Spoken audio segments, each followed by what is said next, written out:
Saya itu masih ingat cerita guru saya ketika masih sekolah, masih kecil.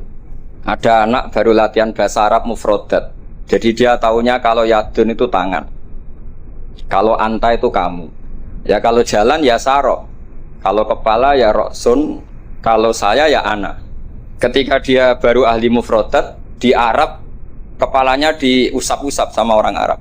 Kata si santri tadi, ya Syekh, yadun anta, saro-saro, ala roksi ana katanya. Ya artinya sama. Jadi ya Syekh, yaitu yadun anta berarti tangan Anda, saro-saro. Terusannya itu ala roksi ana pada kepala saya. Jadi dia belum bisa mengatakan misalnya yaduka ala roksi, tapi ya yadun anta, saro-saro, ala roksi. Nah semoga semua dialek tadi nggak termasuk kategori yang itu. Saya dulu sekolah kakak kelasnya Gus Zofur itu ya punya temen kalau dimarahi di kelas itu bilang, Gus tadi saya dimarahi di depan alladzina aja. Jadi apa maknanya alladzina katanya? Katanya di depan orang apa? Banyak. Karena setiap ngaji alladzina wong akeh. Jadi kalau dimarahi di depan publik berarti dimarahi di depan alladzina. Nah ini kapan? Saya tadi pamit sama Gus Zofur itu kapan-kapan bisa disewa enggak Gus? Bisa kan? Ini menurut saya masalah yang lumayan serius. Saya pernah didolani lah sama Habib Soleh Alatas dari Tegal. Ternyata kru dari TV 7 atau kru dari Khazanah sering juga minta masukan dari beberapa narasumber untuk memberi penjelasan tentang tarikh sebenarnya, misalnya tentang Umar. Di sini biasanya khas ulama itu dilematis karena kalau ngasih biasanya pemeran perempuannya benar-benar perempuan. Jadi resikonya kalau cantik itu nanti jadi masalah ikhtilatur rijal wan nisa. Kalau tadi enggak, karena Anwar 3 mungkin. Atau mbak-mbaknya enggak mau berdampingan dengan Abu Jahal, enggak tahu tadi. Jadi saya enggak tahu tadi pertimbangannya itu fikhan atau apa trauma ya, karena takut itu. Para adik-adik santri yang saya cintai, saya bersyukur sekali karena saya biasanya nggak pernah mengacara mau itu hasanah, ini mutor ya, karena yang merintahkan guru kita yaitu Kiai Haji Agus Abdul Ghafur. Begini, saya punya usul pada anak-anak. Saya bagaimanapun sangat mencintai Pondok Al Anwar. Saya usul sama anak-anak, terutama yang putra ya, supaya tetap menghafal fikih. Jadi kalaupun ditakdir nggak bisa berbahasa Arab kayak tadi, kayak Abu Jahal dan siapa tadi, Sayyid Hamzah dan sebagainya, setidaknya menghafal ahkam fikih, al-ahkam al-fikih. Jadi saya mohon muhafadzahnya itu tidak hanya Quran lafdzon wa tilawatan, tapi menghafal ahkam. Ini penting sekali karena kelebihan kita di kampus. Ini pengalaman saya kerja di kampus. Keunggulan kita adalah kita ini hafal kepastian hukum fikih. Jadi misalnya Kangkang harus hafal meskipun nggak bisa baca teksnya, kalau iddatul mutafa'an hazaujuha itu arba'ata asyuri wa asyra. Kalau dia min dawatil hamli wa ulatul ahmali ajaluhunna ayyatu'na hamlahun dan sebagainya dan sebagainya. Ini penting sekali karena ternyata yang saya baca, beberapa orientalis atau beberapa orang barat itu masuk Islam tuh karena Islam itu dianggap hukumnya itu detail, termasuk mengatur pernikahan, perceraian, tata kelola ekonomi, tata kelola negara dan sebagainya dan sebagainya. Saya pernah ditanya menyangkut ekstremis. Kalau dalam bab dosa besar misalnya, akbarul kabair ba'dal isyrak billah adalah qatlul mu'min. Jadi dosa terbesar setelah isyrak billah adalah qatlul mu'min, membunuh orang mukmin. Lalu pertanyaannya adalah kita hidup di negara Indonesia yang penjahatnya ya mukmin atau muslim, yang kadang premannya juga mukmin juga muslim. Lalu kalau kita membela diri duel gitu dengan penjahat, lalu kita seringnya membunuh si penjahat tadi, apakah masuk ayat wa may yaqtul mu'mina muta'ammidan karena dia orang mukmin? Jawabannya adalah kitab fikih itu menyediakan bab namanya kitabus siyal, bahwa mangqutila duna mali fahuwa syahid, mangqutila duna ahli fahuwa syahid. Orang yang duel dengan penjahat kemudian dia mati adalah dia mati syahid. Dan dia kalau terpaksa membunuh, tentu ada aturan-aturannya ya, dengan tertib yang ditentukan di kitab-kitab fikih. Itu penjahatnya damnya itu muhaddar. Sehingga dia tidak kena kisos si sahibul bait tadi yang punya rumah tadi. Sehingga dengan fikih-fikih yang detail saya harapkan santri sarang. Karena dulu Mbak Zubair itu ma'ruf bil faqih. Saya sering kalau ngajar cerita bahwa misalnya Gus Zofur ngaji sama Mbah Mun ngaji sama Mbak Zubair, Mbak Zubair ngaji sama Mbak Fakih Mas Kumambang, Mbak Fakih ngaji sama Mbak Mahfud Termas. Lah Mbak Mahfud ini muridnya Sayyid Abi Bakar Sato, Sohibul Li'ana. Sayyid Abi Bakar Sato punya kakak namanya Sayyid Umar Sato. Itu dulu kiainya mbahnya Mbah Mun itu, Ahmad Su'aib. Itu dulu berwasiat kalau ngojlok adiknya Sayyid Abi Bakar Sato yang punya kitab I'ana itu. Serana gunane mulang kitab gede-gede, sing penting ku apal kan.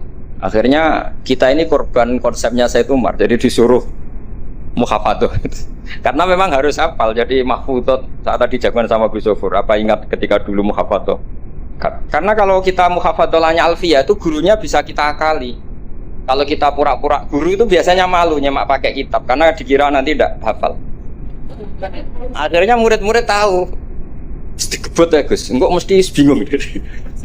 Jadi ada trik. Ya akhirnya betul anak-anak kebut terus gurunya semuanya terus wes pun Pak. Jadi bisa diakali juga akhirnya ya lolos. Terus cerita kedua ini kisah nyata. Saya dulu itu dengan Gus Zofur musyawarah Fatul Mu'in, macam-macam. Pernah digojlok sama bapak. Aku masuk krungu kon alim fikih ambek Gus Zofur makili Anwar, tapi aku ora percaya kon iso jawab pertanyaan. Napa, Pak? Itu ada seorang imam lupa baca Fatihah, langsung baca Subbihisma rabbikal a'la. Kemudian makmum bilang subhanallah. Karena si imam tadi hanya hafal tadi 3 juz tadi. Itu enggak pede. Ganti wadduha makmumnya masih bilang subhanallah. Akhirnya ganti surat yang dia pasti benar, yaitu ganti kulhu. Karena dia dikira kalau surat panjang itu salah, akhirnya diganti kulhu masih subhanallah. Lalu makmum tahu ini nggak ada solusinya kecuali dijelaskan secara jelas. Orang mau coba Fatihah. Lah itu fikih kita, makanya saya berharap nanti Gus Zofur juga ngarang fikih yang seperti ini. Apakah yang seperti itu membatalkan sholatnya makmum? Karena darurat. Hanya subhanallah nggak memahamkan. Dia mau tidak mau harus ngomong. Kalau masalahnya itu tidak baca Fatihah. Nah ini nanti supaya jadi fasul masalahnya Anwar 3 itu kalam ini termasuk membatalkan apa? Tidak. Karena kalau cari padanan ayat Quran tentang Fatihah juga tidak yakin imamnya paham. Misalnya pura-pura baca walaqad atainaka sab'am minal mathani yang artinya Fatihah juga saya yakin imamnya juga gak paham. Jadi ini ada masail-masail fiqhiyah yang setelah ditanyakan memang fikih dulu itu tidak memuat. Kita harus kreatif, tapi bukan berarti merasa istihad untuk jawab beberapa pertanyaan. Terus cerita keempat, ini tentang guyonan-guyonan ilmiah. Dulu itu kata Mbah Mun itu sering cerita, dan ini etika modern ya. Kebetulan norma modern dalam dunia akademik seperti ini, yaitu skeptisme. Jadi orang itu harus agak ragu kalau dengan pendapatnya. Ada seorang alim itu yakin kalau orang naik bulan itu tidak mungkin, karena dia percaya dengan teks Al-Qamar itu fisama irrobiah. Tapi kata muridnya, itu Kiai Kudus, semuanya dua-duanya Kiai Kudus, itu Kiai terkenal semua. Kalau menurut muridnya pokoknya mungkin ya. Orang mungkin, terus dia cerita kola Rasulullah gini, panjang lebar. Itu bantah-bantahan tuh sampai 3 jam, sampai dekati fajar. Setelah dekati fajar kata gurunya, pokoknya cara aku gak mungkin. Terus muridnya bilang, alhamdulillah, ya ampun betul nopo-nopo. Gurunya janggal. Kenapa kamu sekarang taslim, padahal mulai tadi kamu terus bantah saya? Karena guru saya sudah bilang menurut saya, itu haknya guru. Kalau bilang menurut saya, tadi Anda bilang, Pak Guru bilang pola Rasulullah. Itu Rasulullah itu milik kita semua. Jangan-jangan tafsir guru salah. Makanya saya bantah terus. Jadi itu unik. Tapi kalau sudah menurut saya, ya sudah itu menurut guru. Kalau tapi bilang kalau pola Rasulullah gini-gini, bisa saja guru salah dalam menafsirkan pola Rasul. Ini penting sekali dalam ulumul Quran. Saya yakin Gus Zofur lebih tahu. Misalnya begini. Saya sering kali digugat oleh para saintis. Pak Baha, dalam proses embriologi itu tidak ada min alakir segumpal darah. Yang ada dalam embriologi itu, alak itu ya semacam zigot yang nempel di dinding rahim, Kemudian itu yang nanti jadi janin. Kalau segumpal darah ya orang keguguran katanya. Nah, terus saya tanya, apa ada di Quran itu segumpal darah? Kata dia ada min alakin. Saya bilang, saya ini hafal Quran, tidak ada kata segumpal darah. Kalau min alakin ada kata saya gitu. Terus, tapi kata kiai-kiai itu begitu apa? Ya tapi tetap Qurannya itu min alakin, bukan segumpal darah. Yang ada segumpal darah itu terjemahannya, bukannya kata saya gitu. Ini penting saya utarakan. Nanti kalau terbukti secara sains bahwa nggak ada proses embriologi itu segumpal darah, itu yang salah bukan Qurannya, tapi kita yang mengartikan bahwa alagen itu segumpal darah. Sehingga kalau kamu mengartikan alagen segumpal darah, kamu harus bilang ini menurut saya, bukan menurut Allah dan Rasul. Nanti kalau kamu bilang segumpal darah menurut Allah dan Rasul, berarti kalau penelitiannya salah, yang salah Allah dan Rasul. Nah, meskipun tentu sesuai ilmu balaghah bisa saja min alakin benar-benar maknanya segumpal darah, karena untuk litahjin atau untuk litakbeh ya, supaya manusia tidak sombong, diceritakan dia diciptakan sejenis segumpal apa? Darah, bukan harus materinya dari segumpal darah, tapi sejenis itu ya, untuk supaya manusia tidak sombong. Bisa saja kalau cara balaghah demikian. Ini kembali ke Umar. Tadi saya ketika melihat drama Umar tuh, Sayyidina Umar itu berkali-kali punya pendapat. Karena beliau tuh sering solid, sering akurat, sampai penggemar beliau mengintikan hadza mar'a Allah wa ra'a Umar. Hadza mar'a Allah wa ra'a Umar. Ini pendapat Allah dan pendapat Umar. Sampai Sayyidina Umar marah besar, la taqulu hadza hukmu wa hukmu Umar, walakin qulu hadza hukmu Umar. In kana shawaban fa min Allah wa in kana khata'an fa min Umar. Kamu jangan mengatakan kalau ini pendapat Allah, tapi katakan pendapat Umar. Jadi kalau benar ya min Allah, kalau salah dari apa? Umar.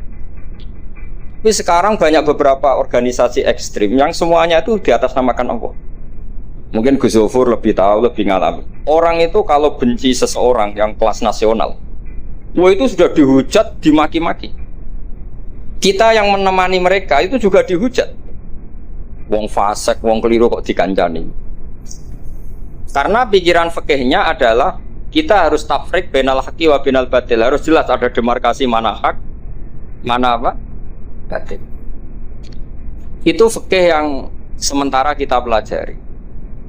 Sehingga mungkin orang enggak apa ya istilahnya akan menyalahkan lah saat kita bertemanan dengan orang yang macam-macam di Jakarta, apalagi orang liberal macam-macam. Tapi kalau sampean ngaji lagi di atas itu, misalnya belajar ilmu tasawuf, kita diajar ya kan, kalau kamu berteman sama orang dolim, ma tadri madza yuhtamu bih. Orang dolim itu kamu pun tidak tahu madza yuhtamu bih. Jangan-jangan dia yuhtamu bi husnil khotimah. Kamu juga nggak pernah tahu madza tuhtam.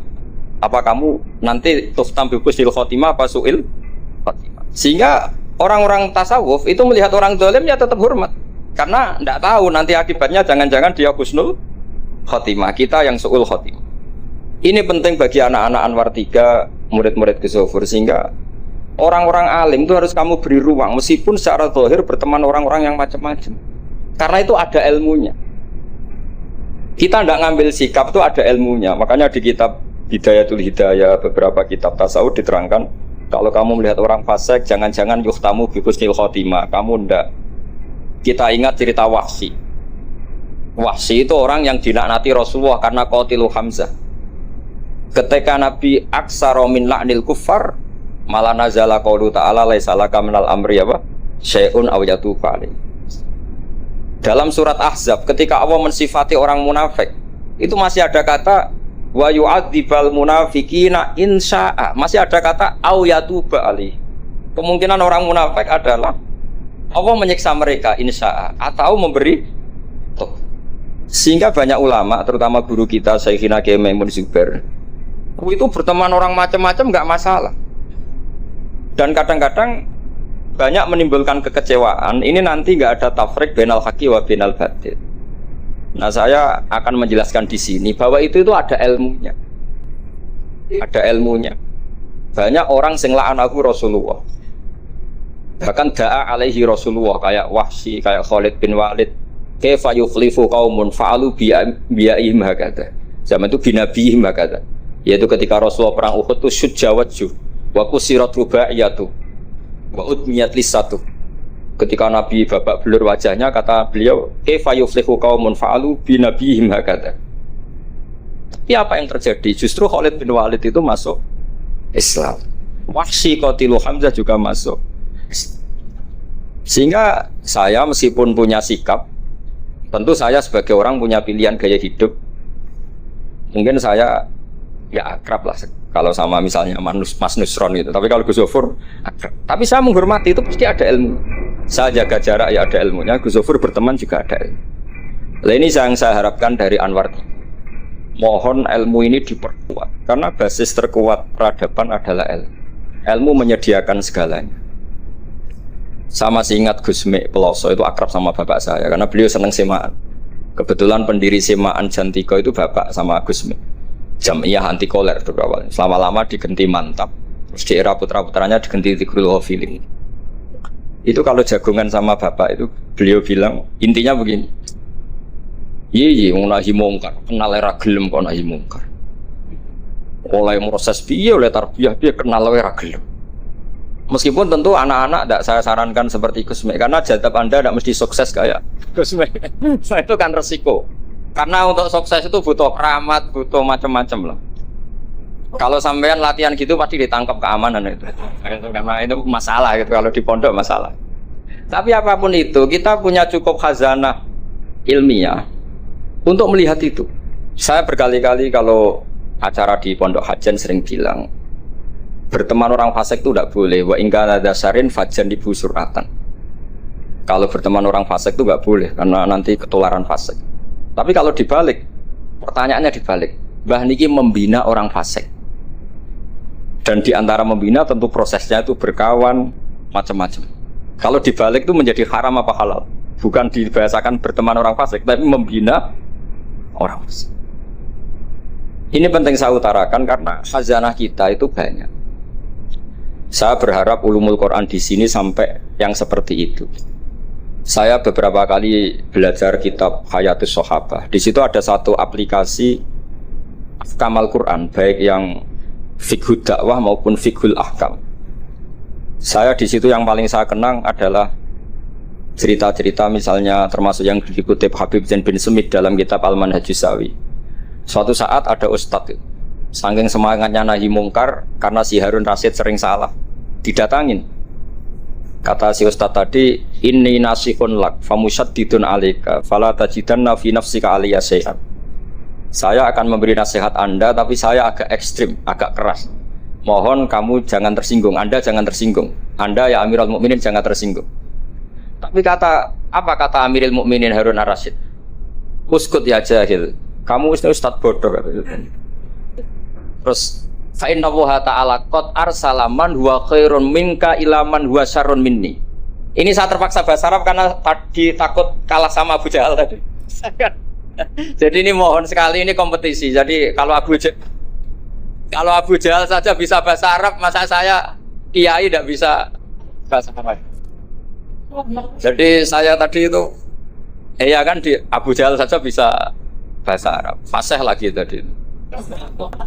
Yang saya kecewa dia sopan ngasihkan mic tadi. Judulnya sudah bener gak sopan tadi kok. Gak bener, jadi memerankan Abu Jahal memang harus gak sopan. Tapi semoga berakhir nanti diteruskan jadi Abu Jahal repot.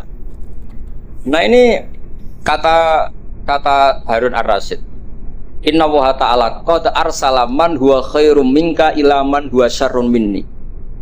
Wa ma'a dzalika qala ta'ala faqula lahu qawlan layyinan la'allahu yatadzakkaru aw yakhsha. Tentu kita tahu Allah mengutus Musa dan Harun, atau Musa saja yang populer. Musa itu man huwa khairun minka, tentu Musa itu lebih baik ketimbang Anda. Ila man huwa syarrun minni, tentu Fir'aun itu lebih buruk ketimbang saya. Itu saja masih ada aturan faqula lahu qawlan layyinan. Kamu harus ngomong yang halus. Kok kamu dakwahi saya mau pakai kasar? Akhirnya si Fasakata tadi yang gurunya langsung yang ustadz tadi langsung diam dan ngakui kalau Harun Ar-Rasyid lebih alim ketimbang dia. Nah saya harapkan nanti ulumul Quran di setai 3 itu tidak sekedar mengenali mufradat, tapi mengenali makna terjemah, juga makna yang bisa disimpulkan dari ayat-ayat Qur'aniyah. Sehingga nanti keyakinan saya ya. Apapun berubahnya zaman, nanti Quran itu tetap bisa dibaca kalau cara maknani seperti itu. Tapi kalau Anda maknani mufrodat, resikonya adalah mufrodat yang disebut itu kadang sudah tidak ada. Yaitu tadi misalnya wal khayla wal biwala wal hamira litarukabuha wasina. Tentu sekarang kita naik Innova, kita naik mobil, bukan naik khayl, bukan naik biwala. Tapi kalau dimaknani secara tadi, pokoknya ada markup, ada tunggangan yang kita naiki, ada tunggangan, dan kalau kita dapat nikmat tunggangan itu, kemudian kita syukur, litaslahu ala dhuhuri, ya yang penting sumatat guru nikmat rabbikum. Ini penting saya aturkan karena saya berkali-kali berdebat juga. Kalau di kota itu kan ada dialog. Bahkan ini mungkin Gus Zofur lebih tahu ya. Saya pernah di UI itu pernah disurati sama Majelis Mujahidin Indonesia. Di situ diterangkan kalau sekian terjemahan Kemenak itu salah sekian, miliknya UI salah sekian. Nah, di antara yang diundang itu saya dianggap makili UI. Tapi apa yang terjadi?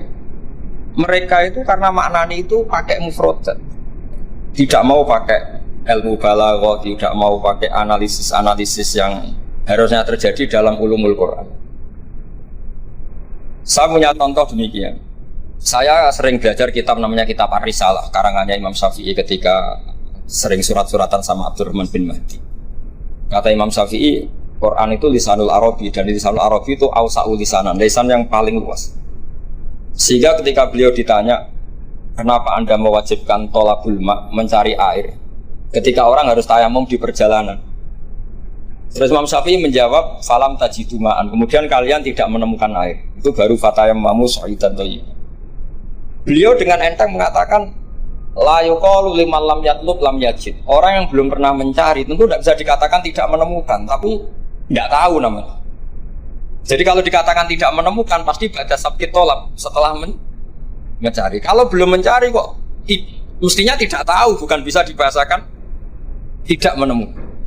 Nah, saya berharap anak-anak ini karena ditunggui Mbah Mun yang ma'ruf dengan tafsirnya Gus Zofur.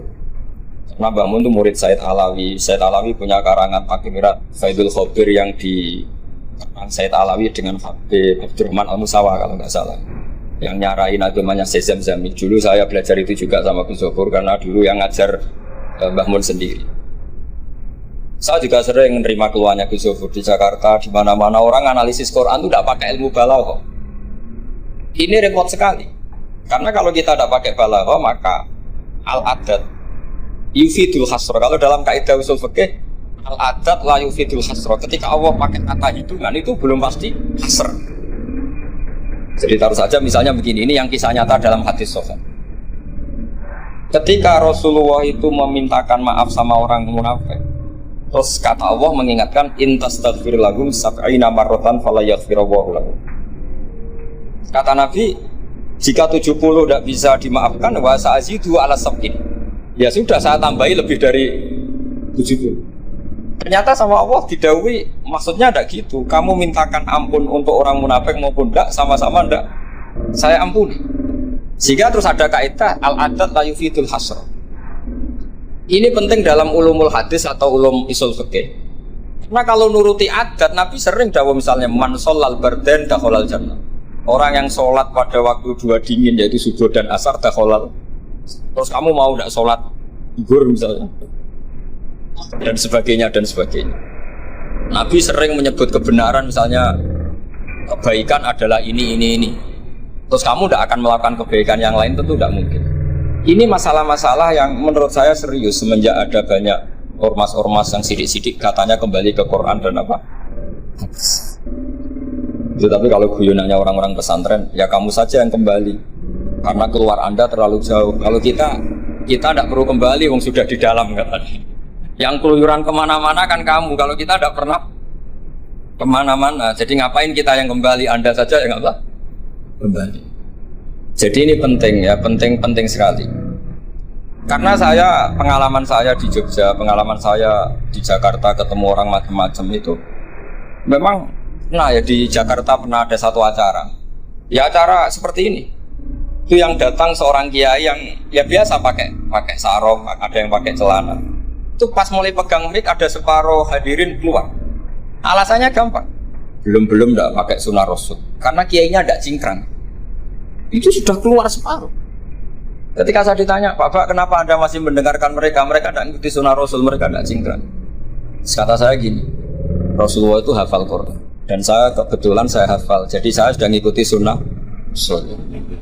Jadi kalau Anda ingin sunnah Rasul kayak saya harus hafal Quran. Kalau motong celana itu gampang. Kalau motong celana itu gampang. Itu kan murah sekali dan mudah.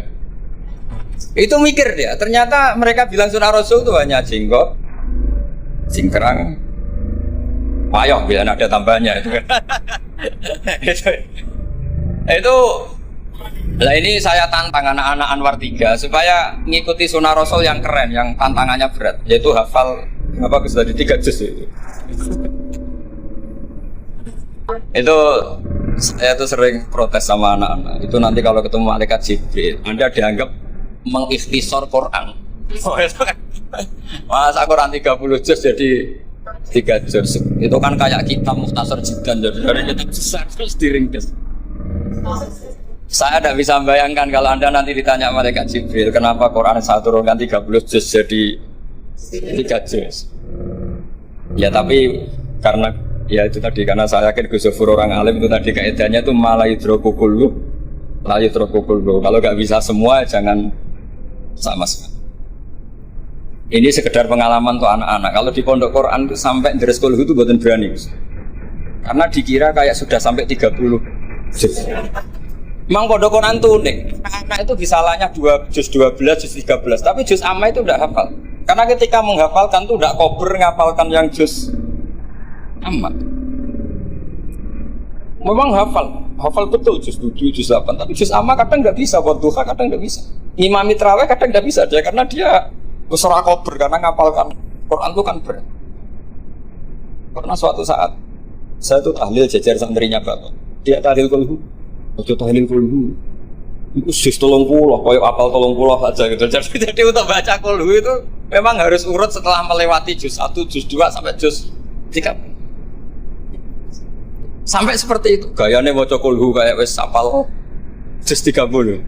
Sehingga di pondok Quran tuh enggak ada yang berani terus juz 30 karena kesannya kan sudah. Iya, jadi itu tradisi yang mungkin mungkin beda itu. Saya sendiri juga gak seneng kalau ada santri kok terus juz 30 itu kok melete itu kok sudah.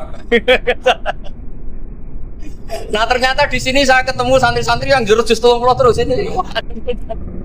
Wah ini menurut saya ini agak masalah dalam tradisi saya ya, dalam tradisi kami. Jadi ya itu tadi karena cara pandangnya beda. Jadi cara pandangnya beda. Tapi saya berkeyakinan memang saya sering ketemu Gus Iit, adiknya Gus Zofur. Beliau sering cerita ke saya, Gus kalau bisa nanti sarang itu semacam kayak Islamic Center. Karena kita tahu semua kayak apa alimnya Gus Najih, kayak apa alimnya Gus Zofur, alimnya putra-putra Mbah Mun, sesuai bidang spesifikasi ilmu masing-masing. Saya sering nasihati yai bahwa semuanya itu ada ilmunya. Tadi misalnya Anda tidak tegas sama orang fasik, itu ya ada ilmunya. Karena mungkin kita tawadhu la nadri ma yuftamu bihi. Kita tidak tahu si fasik tadi yuftamu bi apa, kita tidak tahu. Kita sendiri nggak pernah yakin kalau kita nuftam misalnya bagus nih khotimah. Saya kalau di Jogja ketemu orang liberal, ketemu orang macam-macam, saya pakai ilmu itu. Tapi kalau saya ngaji di pesantren pakai ilmu at-tafriq bainal haqqi wa bainal batil. Kalau santri baik ya tak puji, kalau yang nggak baik ya. Tapi yang jelas nggak tak saboyong. Karena pondok saya bilang nggak punya adat boyong. Bapak kena keramat, santri yang beling dilalak boyong, tapi jogeman boyong gitu. Jadi berarti karena kalau musuhnya boyong berarti tidak keramat karena pakai kriteria fikih tadi pakai. Ini penting saya aturkan karena jangan sampai khazanah kearifan wali songo yang kancanan orang macam-macam. Ada 7 hari ya diterima, 40 hari ya diterima. Zaman itu ya nggak diterima sebagai khurafat bid'ah ya enggak. Sehingga menurut saya wali songo itu adalah panutan di mana itu semuanya diselesaikan bil ilmi. Bukan karena emosi si reaksi itu enggak, semuanya bil ilmi. Saya pernah baca kitab Al-Minanul Kubro karangannya Imam Sa'roni. Beliau cerita sebagian ilmu itu sudah keluar dari afdholiyah karena satu kondisi. Misalnya sebaiknya amal itu sirron.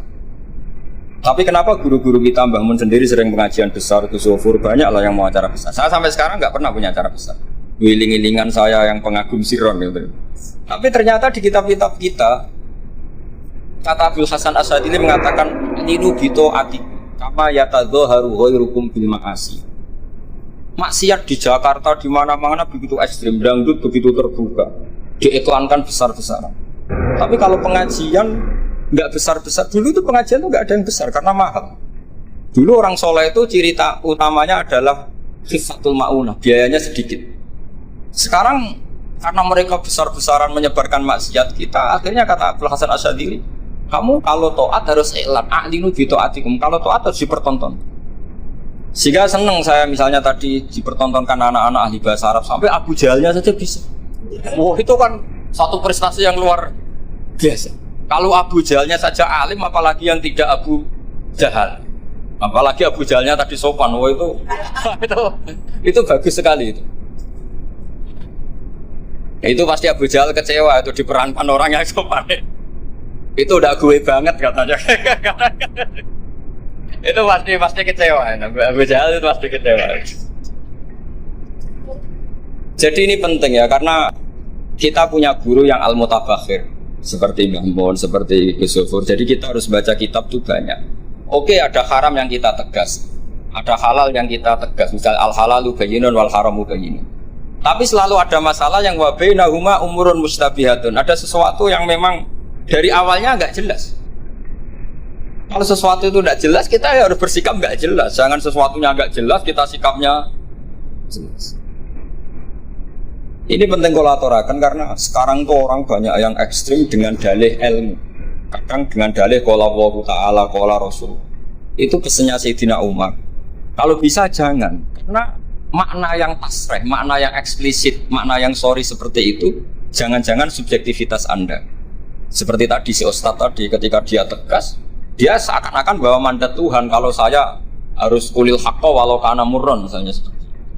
Tapi setelah diingatkan Harun ar-Rasyid bahwa Musa yang termasuk Abdul Khalqi tentu masuk orang-orang pilihan, ternyata masih disuruh sopan hanya kepada siapa? Fir'aun, yang jelas Taurat. Ini pelajaran bagi kita, makanya saya ketika datang di acara Mbak Najwa itu, mungkin yang saya agak beda. Itu kalau Pak Quraisy Shihab, kata Mbak Najwa itu kan kalau cerita nulis buku katanya kami, karena takut kalau bilang saya tidak mewakili guru-gurunya, tidak mewakili ulama-ulama dulu. Tapi kalau anak-anak Anwar 3 tidak harus seperti itu, boleh nggak apa-apa kata saya. Jagani nak salah itu, sing salah sampai antok. Itu kalau musonep ngarang kitab bilang kami, itu Gus Zofur ke bawah nanti. Jadi saya itu dalam konteks itu udah sependapat saya. Karena resikonya tinggi sekali. Misalnya ngarang bahasa Arab bilang kami jebule tadi yadun anta saro-saro ala rosi anak gitu kan. Itu fatal sekali. Terus ini yang terakhir, karena saya tabarruk sama para sahabat. Ketika tahun kedua, tadi Gus Zofur menyinggung perang Badar. Ketika tahun kedua, itu baru kedua dari Hijriyah.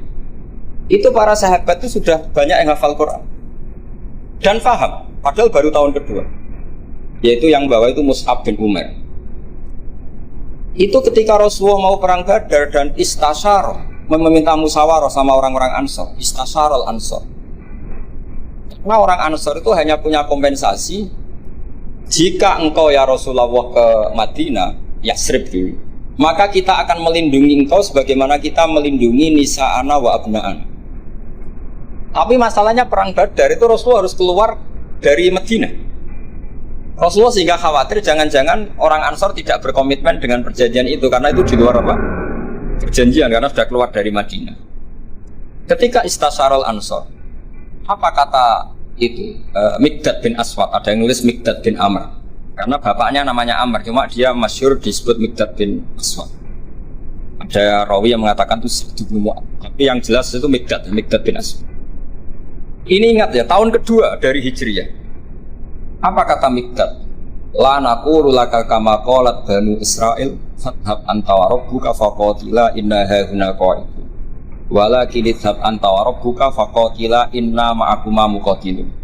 Ya Rasulullah, kamu jangan khawatir kalau kita-kita ini pecundang kayak orang Bani Israel. Orang Bani Israel itu kurang ajar sekali. Mereka yakin kalau Musa itu orang hebat. Dan tentu Allah adalah zat yang super, ala kulli syai'in. Kalau Allah itu superior, kemudian kamu kenapa susah-susah ngajak kita? Buat jenengan sama Allah datang ngelawan Jababiro, tak tunggu beritanya. Itu kadang-kadang santri sekarang ya kayak Bani Israel. Itu kalau ngerti kiainya keramat, misalnya Gus Zofur lari seminar keramat, terus kiai gue juga serau usah diaturi. Jadi kadang keyakinan itu ya salah.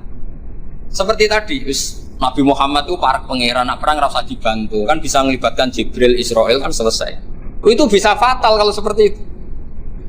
Banyak loh kiai-kiai keramat ngeluh itu karena santrinya terlalu kultus keramat, terus santrinya orang mikir kiai ini buatan nyindir fakta gitu, terus biasa mawon. Dan terus menurut saya itu tradisi yang salah. Kalau di Sidogiri itu santri yang paling miskin pun, misalnya akhir sana, tapi nggak perlu ditiru, itu orangnya ikhlas nggak perlu ditiru. Itu misalnya santri 100 urun 10.000-an, 20.000-an diaturkan gurunya.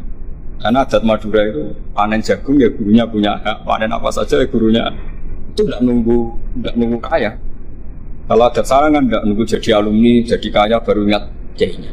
Itu kalau tepahan kiainya sudah meninggal kan terus repot gitu. Itu kata orang tadi siapa itu Mikdad bin Aswad. La naqulu laka kama qalat banu Israil. Fadhhab anta wa rabbuka faqatila inna hauna qa'idun. Walakin idhab anta wa rabbuka faqatila inna ma'akuma muqatilun. Tapi silahkan ya Rasulullah, engkau berangkat. Kita akan mengikuti engkau ikut perang. Artinya apa? Mereka bisa memahami Quran meskipun itu kisah tentang Bani Israel. Mereka tahu sindiran Quran, mental yang benar kayak apa, yang salah kayak apa. Dan itu yang ditiru kitab Fathul Mu'in. Misalnya kitab Fathul Mu'in menulis begini. Misalnya ya, wa tusannu misalnya as-sholat binasatin atau wa yusannu nasatun di sholatin. Disunatkan kalau mau sholat itu sumringah, kelihatan happy, kelihatan senang. Wa yusannu nasatun di sholatin. Terus di penjelasannya sederhana. Fa inna Allaha ta'ala dzamma li tarikihi wa qala wa idza qamu ila sholati qamu. Kalau mau sholat itu harus kelihatan sumringah, happy, kelihatan senang. Bronto mau sholat, mau ketemu Allah munajat. Karena Allah itu mengkritik orang yang meninggalkan nasyat. Yaitu kalau mau sholat aras-arasan. Terus beliau menyitir wa idza qamu ila sholati qamu kusala. Sehingga ketika kita baca tentang orang munafik, bukan berarti untuk orang munafik di sana, kita di sini. Seakan-akan kita terbebas dari sifat orang apa? Itu bukan da'bu ulama'ina, bukan akhwal ulama'ina. Akhwal ulama kita ketika baca Quran adalah otomatis kita memahami. Dan memahaminya itu bisa mafhum yang luar biasa kayak tadi. Kayak yang saya ceritakan tadi Harun Ar-Rasyid, kayak siapa tadi Mikdad bin Aswad, dan kayak tadi Fathul Mu'in misalnya. Sama dengan model-model karangan Imam Ghazali. Imam Ghazali kalau ngarang kitab sebenarnya sederhana. Setelah kita teliti itu semuanya ya sederhana sekali. Artinya ayat yang dikutip itu sering kita baca. Tapi beliau secara indah, secara menakjubkan, itu bisa ngambil kesimpulan yang luar biasa. Saya punya kitab Mufrodat yang dikarang oleh beberapa ulama, dan beliau cerita tentang kehebatan Sayyidina Ali dalam menafsirkan Quran. Kata Sayyidina Ali, saya tidak bisa membayangkan dahsyatnya angin ketika mengobrak-ngabrik kaum Mu'ad. Karena anginnya angin balilo, katanya gak terkendali. Karena Allah punya tradisi begini, kata Sayyidina Ali. Wa im min syai'in illa indana khazainuhu wa ma nunazziluhu illa biqadarin ma'lum. Segala sesuatu itu terukur dan saya turunkan juga dengan ukuran yang pas, biqadarin ma'lum. Tapi ketika Allah mensifati angin yang untuk kaum Ad disebut birihin sorsorin atiyah. Atiyah maknanya balilo, pakai tak. Ya pakai tak. Terus yang sebagian ayat tentang Nabi Nuh. Inna lamma taghal ma'u hamalnakum fil jariyah. Togho itu maknanya lacut. Jadi air sudah gak terkendali, kayak di luar kendali malaikat. Sudah togho, sudah balelo. Saking balelonya yang main hantam saja, kata Sayyidina Ali. Sehingga dua ayat ini menunjukkan betapa dahsyatnya banjir karena diredaksikan ghalma. Begitu juga betapa dahsyatnya angin karena disebut dirihin sorsorin atia. Jadi yang namanya atia itu pakai tok ya. Ini ain tok ya, ini yang pakai apa? Ain alif ta. Jadi dari mufradat ini kelihatan bahwa benar-benar dahsyat. Karena Allah punya adat segalanya terukur. Ternyata di situ disebut tohornya semuanya sudah keluar dari apa? Ukuran. Ini saya mohon sekali karena anak-anak Anwar 3 ini menangi Mbah Mun, menangi Gus Zufur. Saya sendiri diminta beliau bantu ngajar di sini. Jadi saya mohon sekali karena ini banyak ya nabi al-ilmi lah, banyak sumber-sumber ilmu. Tolong sekali dimanfaatkan yang baik. Terutama anak-anak yang di muhadharah ini kajian-kajian fikihnya itu harus dihafal. Karena hafal ini sanad kita. Dulu Mbah Mat itu ngaji sama Syed Umar, kakaknya Syed Abi Bakar Sato. Memang semua kitab itu harus mahfudz, harus dihafal. Saya sendiri dengan Gus Zufur itu yang mendapat barokah muhafadzah zaman sekolah. Dulu kalau nggak muhafadzah itu nggak naik. Tapi ya dulu bisa diakali ternyata itu. Dulu Mbak Fakih itu ahlinya Faati. Jadi kalau ada orang anak nggak naik ditanya, "Song kena ramuga pening di ngitung terminal, Mbah." Waktu itu Mbak Fakih terus diudahno, kata beliau, "Nak nganti ning terminal dadi wong nakal aku sing kedosan." Mergo tadi mayu adi ilal haram nggih. Haram. Sehingga dulu masyhur kalau anak-anak tidak naik itu sudah kong kali kong. Oh nak takoki muni ning terminal yo. Karena kiai itu mesti pantangan. Tapi kalau nggak percaya coba aja anak yang nakal mau boyong terus disowankan Gus Zufur. Gus, nak jenengan boyong balik mereman malih. Mikir, mesti kiai itu mikir. Tapi jangan pakai loh. Ini kan cerita dulu. Sehingga anak-anak yang nggak muhafadzah itu mesti ada yang anak-anak lugu ditanya Bapak. Kalau nggak naik ning dicong ini, masya Allah, alhamdulillah. Ya orang munggah tenang. Jadi cara pandang kiai itu unik. Makanya ilmunya kiai susah dianalisis ini karena unik. Ya seperti itu. Ya saya harap ilmu ini nggak jadi nggak jadi masalah bagi anda. Terus nanti anda menteror Pak Musonep. Apa Pak Musonep? Nah aku ramuga yang terminal loh. Udah bisa. Ya saya kira demikian, semoga manfaat. Terus kalau ini ngapunten sangat sudah berbiasa, buatan sakit kalau acara-acara pidato, buatan sakit. Nak ngaji kalau biasa, nak ngaji rak ngerpek, wonten kitabnya terus mocok. Tapi kalau seperti ini tuh temanya jadi bias. Tapi ya semoga tadi barokahnya Sayyidina Umar tadi kok. Saya jadi malu itu karena tadi Abu Jahal kok fase gitu, saya itu masih. Ya monggo doa bareng-bareng ya mugi-mugi pondok ini pondok sing mubarokan sing nafi'an ummati Rasulillah nasihan lillahi wa li rasulihi wa li kitabi wa li aimmatil muslimina wa amat. Al-Fatihah.